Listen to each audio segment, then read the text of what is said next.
Malam. Malam. Malam. Kami dari kelompok 2 akan mempresentasikan makalah kami yang berjudul Fungsi dan Peran Pancasila sebagai Paradigma Kerukunan Hidup Antar Umat Beragama di Indonesia. Kelompok kami beranggota Aditya Hasan, Brian Laurentius, Christian Ervina Wijaya, Desmiati, Jennifer, dan M. Alvin. Sebelumnya kami ingin memberitahu karena teksnya kata-katanya banyak, jadi kami potong-potong. Di grup kelas ada saya kirim yang file makalahnya. Jadi nanti kalau misalnya ada pertanyaan bisa baca dari situ dulu. Aditya Hasan akan membacakan latar belakang. Dipersilakan.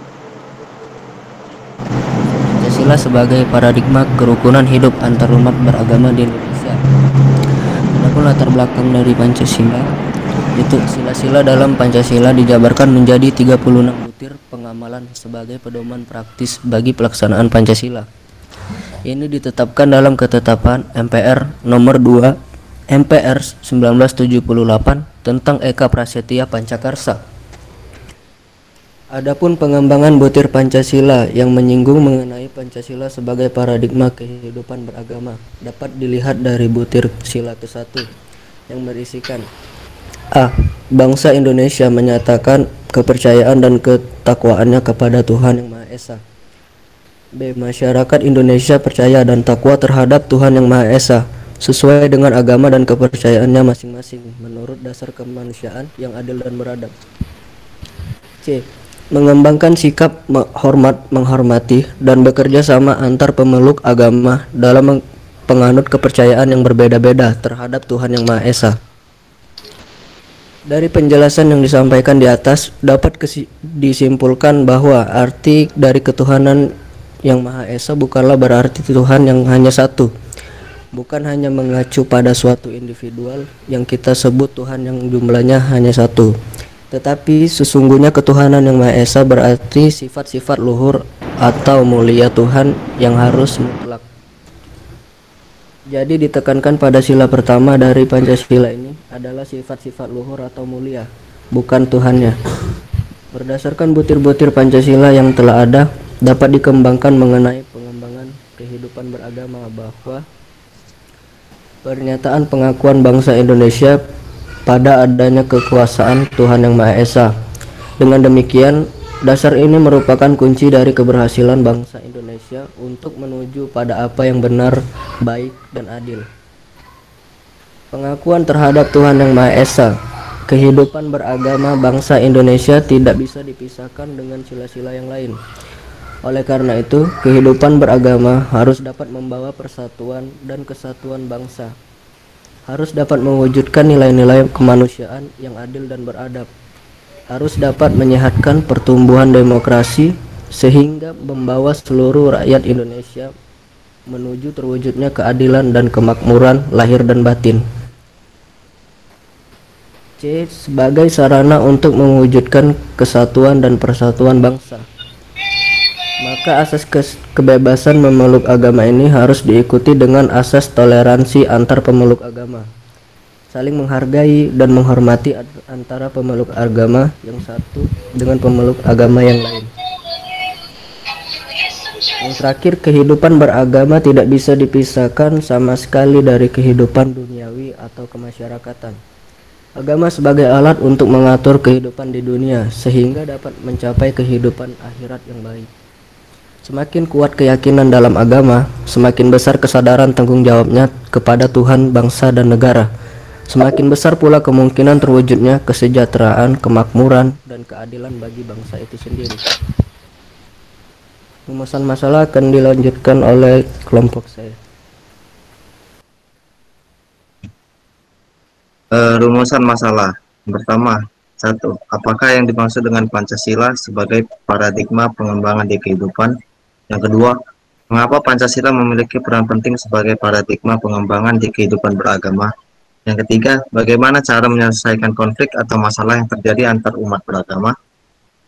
Tujuan makalah pertama, mengetahui apa yang dimaksud dengan Pancasila sebagai pengembangan kehidupan beragama. Yang kedua, mengetahui kenapa perlu adanya Pancasila sebagai paradigma pengembangan di kehidupan beragama. Yang ketiga, mengetahui upaya untuk menyelesaikan konflik atau masalah yang terjadi antar umat beragama. Selanjutnya akan dilanjutkan oleh kelompok saya. Selanjutnya akan dibacakan oleh Saudari Ervina Wijaya. Dipersilakan. Pancasila sebagai paradigma kehidupan beragama. Pengertian dari paradigma adalah suatu asumsi-asumsi dasar dan asumsi-asumsi teoritis yang umum yang merupakan suatu sumber nilai, sehingga merupakan suatu sumber hukum-hukum, metode, serta penerapan dalam ilmu pengetahuan yang berpengaruh terhadap sifat, ciri, serta karakter ilmu pengetahuan itu sendiri. Negara menegaskan dalam pokok pikiran keempat bahwa negara berdasarkan ketuhanan yang Maha Esa atas dasar kemanusiaan yang adil dan beradab. Hal ini berarti bahwa kehidupan dalam negara mendasarkan pada nilai-nilai ketuhanan. Negara memberikan kebebasan kepada warga negaranya untuk memeluk agama serta menjalankan ibadah sesuai dengan agama dan kepercayaan masing-masing. Oleh karena itu, setiap agama memiliki dasar sesuai dengan keyakinan masing-masing. Maka dalam pergaulan hidup negara, kehidupan beragama, hubungan antar pemeluk agama didasarkan atas nilai-nilai kemanusiaan yang beradab. Hal ini berdasarkan pada nilai Pancasila bahwa semua pemeluk agama adalah sebagai bagian dari umat manusia di dunia. Bagian kedua akan dibacakan oleh Saudari Desmiati. Oke. Pancasila memiliki peran penting sebagai paradigma pengembangan kehidupan beragama. Pada reformasi dewasa ini, di beberapa wilayah negara Indonesia terjadi konflik sosial yang bersumber pada masalah SARA, terutama bersumber pada masalah agama. Hal ini menunjukkan kemunduran bangsa Indonesia ke arah kehidupan beragama yang tidak berkemanusiaan. Oleh karena itu, inilah Pancasila memiliki peran untuk mengembalikan suasana kehidupan beragama yang penuh perdamaian, saling menghargai dan menghormati, serta saling mencintai sebagai manusia yang beradab. Negara memberikan kebebasan kepada warganya untuk memeluk dan menjalankan agamanya sesuai dengan keyakinan dan kepercayaannya masing-masing, yang menunjukkan bahwa dalam negara Indonesia memberikan kebebasan untuk berkehidupan agama dan menjamin asas demokrasi di bidang agama, karena setiap agama memiliki hak-hak dan dasar masing-masing. Oleh karena itu, kehidupan beragama dalam negara Indonesia dewasa ini harus dikembangkan ke arah terciptanya kehidupan bersama yang penuh toleransi, saling menghargai berdasarkan nilai kemanusiaan yang adil dan beradab. Pancasila memberikan dasar nilai yang fundamental bagi umat bangsa Indonesia untuk hidup secara damai dalam kehidupan beragama di negara Indonesia. Selanjutnya akan dibacakan oleh Jenny. Upaya untuk menyelesaikan konflik atau masalah yang terjadi antar umat beragama. Perselisihan yang terjadi antar umat beragama dikarenakan perbedaan keyakinan adalah suatu hal yang sering terjadi dalam kehidupan bermasyarakat. Berikut beberapa hal umum yang dapat memicu terjadinya konflik antar umat beragama. A. Pemahaman yang sempit akan kebebasan beragama dan beribadah. Sosok kelompok dengan pemahaman ini menganut kepercayaannya sebagai suatu hal yang dianggap paling benar. B. Mengutamakan paham radikalisme. Pikiran yang begitu radikal dan hanya berpusat pada kepentingannya saja akan berakhir pada pengertian yang ekstrim dan mempertahankan kepercayaannya. C. Merebut lahan untuk lokasi tempat beribadah. Hak milik dari suatu tanah dianggap begitu besar sehingga banyak muncul pihak yang menganggap suatu wilayah tempat berdirinya tempat ibadah dari kepercayaan tertentu merupakan lahan miliknya. D. Kurang sadarnya masyarakat akan toleransi dan keharmonisan. E. Perbedaan penafsiran dari kitab suci yang diyakini. Konflik yang muncul ini menyebabkan masyarakat menjadi terpecah belah menjadi berbagai kelompok. Oleh sebab itu, diperlukan upaya yang harus dilakukan untuk menyelesaikan dan menghindari hal tersebut. Berikut berbagai upaya yang harus dilakukan untuk mengatasi konflik antar agama. 1. Masyarakat harus mempunyai rasa kehormatan antar agama satu dengan yang lain. 2. Masyarakat harus mempererat tali persahabatan dan berusaha mengenal lebih jauh antar satu sama lain. 3. Mempunyai kesadaran bahwa setiap agama yang dianut masyarakat membawa misi kedamaian. Selanjutnya akan dibacakan oleh saudara M. Alvin. Kesimpulan, negara Indonesia didirikan atas landasan moral luhur, yaitu berdasarkan ketuhanan yang Maha Esa yang sebagai konsekuensinya. Maka negara menjamin kepada warga negara dan penduduknya untuk memeluk dan untuk beribadah sesuai dengan agama dan kepercayaannya.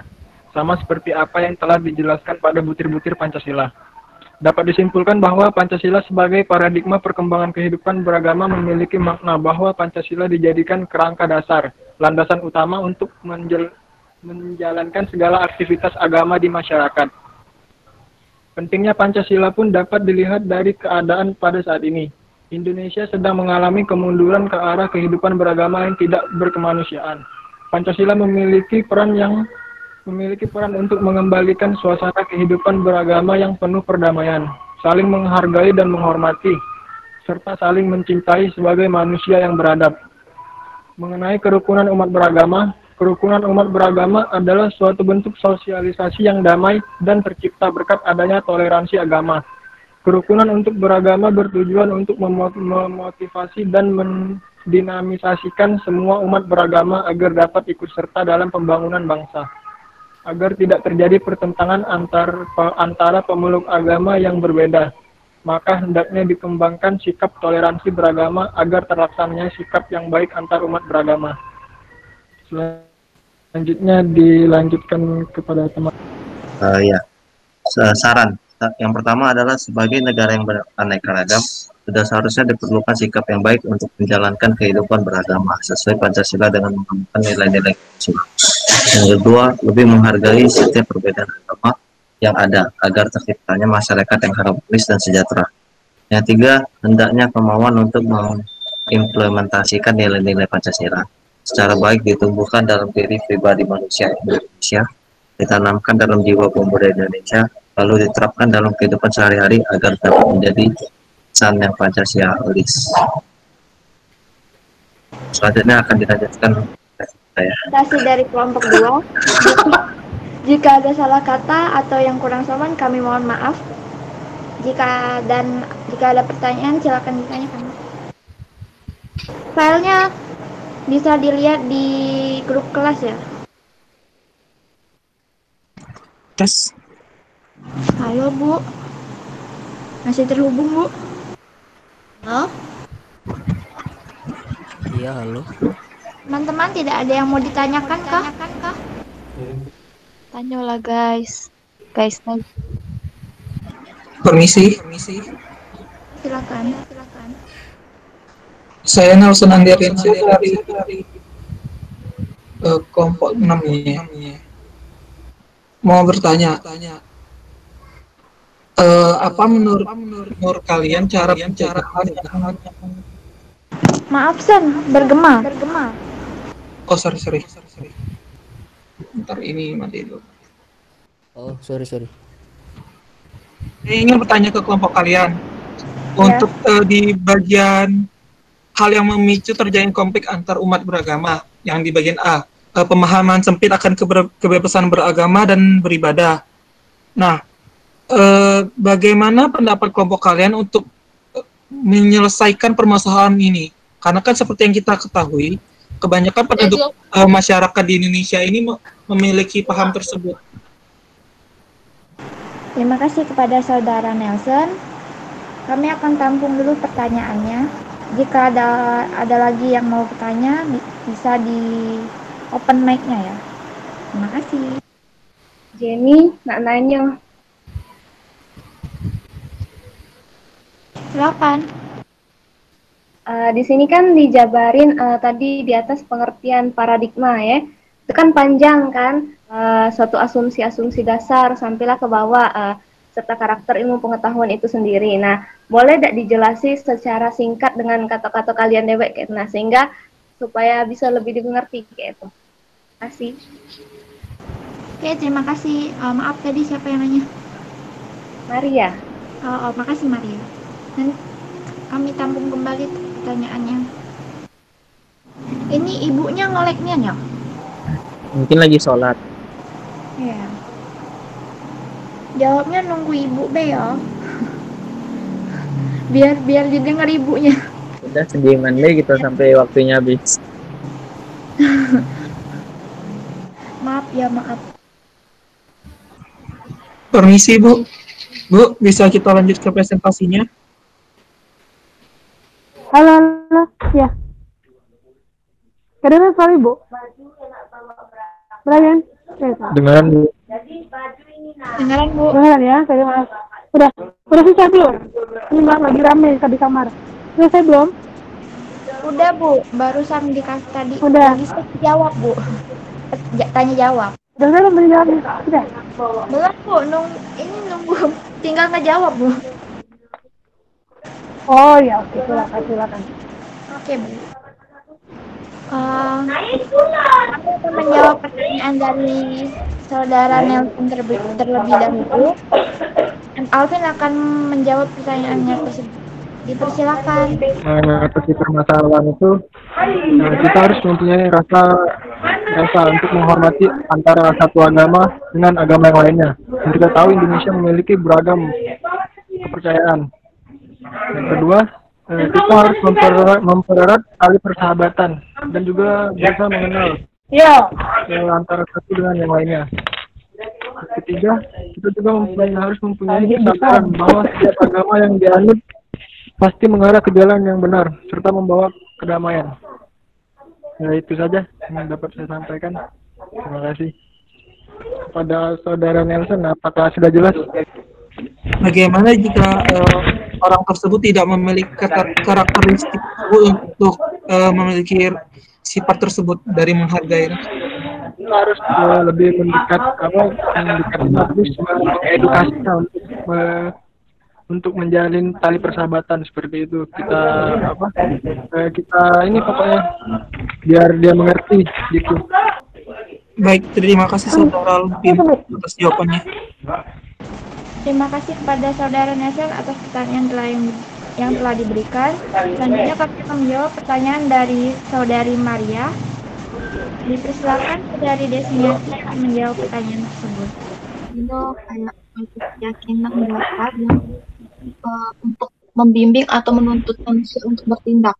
Maksudnya itu kayak sebuah sumber kayak gitu, asumsi atau sumber untuk meraih sebuah tujuan ialah ada keyakinan tersebut ialah namanya paradigma.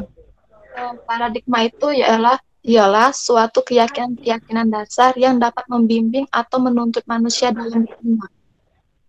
Iya. Oh, beda ya sama yang pengertian paradigma yang di titik ayat. Agak beda. Karena dari pertanyaannya itu menurut pemikiran kami sendiri. Jadi apa yang kami pikirkan, kami akan mencoba mencari kata-kata yang lebih bisa mudah dimengerti lagi. Halo? Ya Bu. Sudah selesai? Belum? Bentar Bu, satu lagi Bu ya. Tadi kurang jelas soalnya itu yang dijawabnya. Oke. Ini suaranya ini ya, kurang jelas ya? Iya, nggak apa-apa Bu. Saudari Maria, saya akan menjawab pertanyaan dari Anda.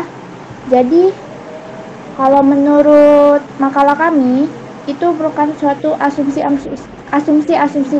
dasar. Itu seperti pendapat-pendapat yang realistis, yang menjadi dasar untuk sebuah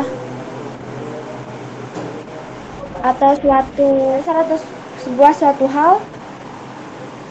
Intinya tuh kayak pendapat-pendapat yang sudah